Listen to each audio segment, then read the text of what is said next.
What's going on, everybody? Eric Lindquist at Awesemo.com, filling in for Adam Scher one more time on the Friday edition of the DraftKings Tournament Plays video. Head over to Prize Picks, the sponsor of this video. Check out all of the great prop offerings that they have over there. 2, 3, 4, 5 different players you can put together in a parlay.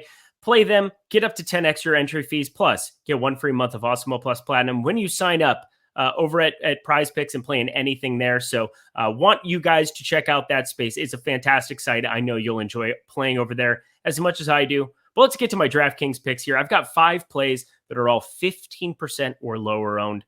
Starting with number 5, Royce O'Neil. This entire game just changed completely. Utah and Brooklyn with James Harden getting ruled out. I'm definitely going to be looking to getting some Utah pieces on the other side of some Kyrie Irving and other pieces of exposure there from the Nets side. But Royce O'Neil's 4,100. He's coming in at 6.8% rostership.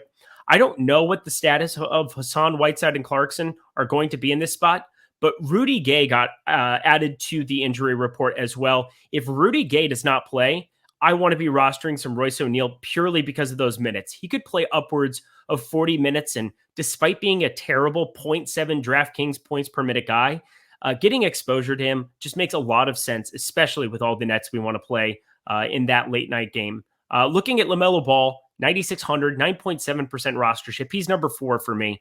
Cleveland with Brandon Goodwin is a lot different than Cleveland with Darius Garland playing defense.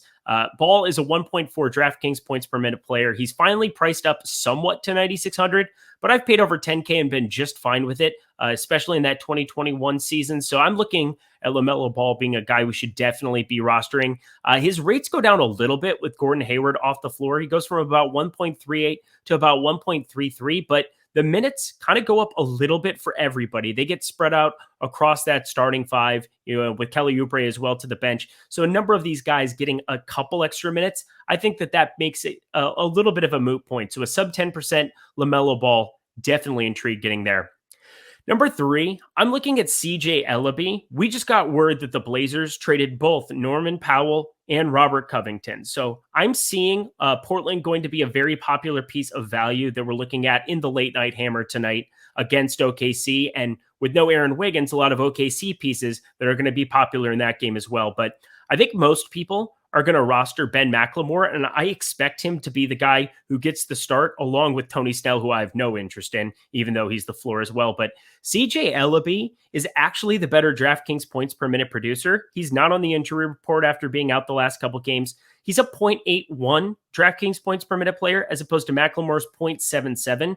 Slight difference, maybe a couple fewer minutes, but the difference is you get a flat 3K player. And with the amount of Jokic, Embiid, number of spend-ups at other positions, Doncic, DeJounte Murray, who's actually number 2 for me, we'll get to him. I want to be getting to some cheap guys that are going completely unowned on a 9-game slate. Ellaby, if he plays some extra minutes, could be viable. DeJounte Murray, $10,500, 6.5% ownership that we're looking at for him. We all know what that ceiling looks like this season, and at sub 7%, I just plan to be here. With the Spurs on the second half of a back-to-back where Murray sat out yesterday, I expect him to be the guy who does everything for this team, just like he has been all season against this horrendous Houston team. So great matchup for him here.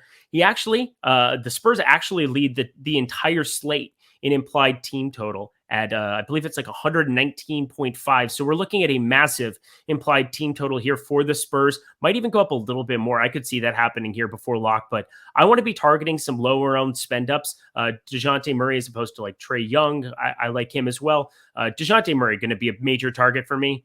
But my number 1 DraftKings GPP play, now, if he plays, of course, so pay attention to news. Make sure you're watching the NBA Deeper Dive and the NBA Live Before Lock show, which I'll be on, keeping you apprised of this news, is Hassan Whiteside. He's 6,400 on DraftKings. He's currently projected for 5.3% ownership. But if we knew that he was going to be in this game right now, that would be through the roof. That would be much, much higher, 20, 25, even maybe 30% at 6,400. He's a 1.2 DraftKings points per minute producer for the season. He's been even higher for his career at time. This is just simply ownership decrease you're getting because that news has not yet hit. Now, if it comes out before lock, I expect him to be far more popular. But if not, I want to get to Hassan Whiteside in absolute bulk. I know on DraftKings, the opportunity cost of playing a center that isn't Jokic or Embiid is very high, but play a lot of lineups and play all three of those guys, rotate them through lineups. I just think Hassan Whiteside, too high of a ceiling option. He's projected right now by nearly 15 points higher than the next, like other people at his price point. We're looking at a massive difference in getting to him as opposed to other guys. Nearly 40 DraftKings points is the projection on him right now at Awesemo. So Hassan Whiteside, number one. So those are my 5 GPP plays I'm looking at that are sub 15%. Let me know what you think of them, or if there's anybody else that you've got your eye on here for the evening. Remember, news is going to constantly come out. Things are going to change. So make sure that you're tuning in to that NBA Deeper Dive, NBA Live Before Lock. I'm Eric Lindquist. Best of luck tonight.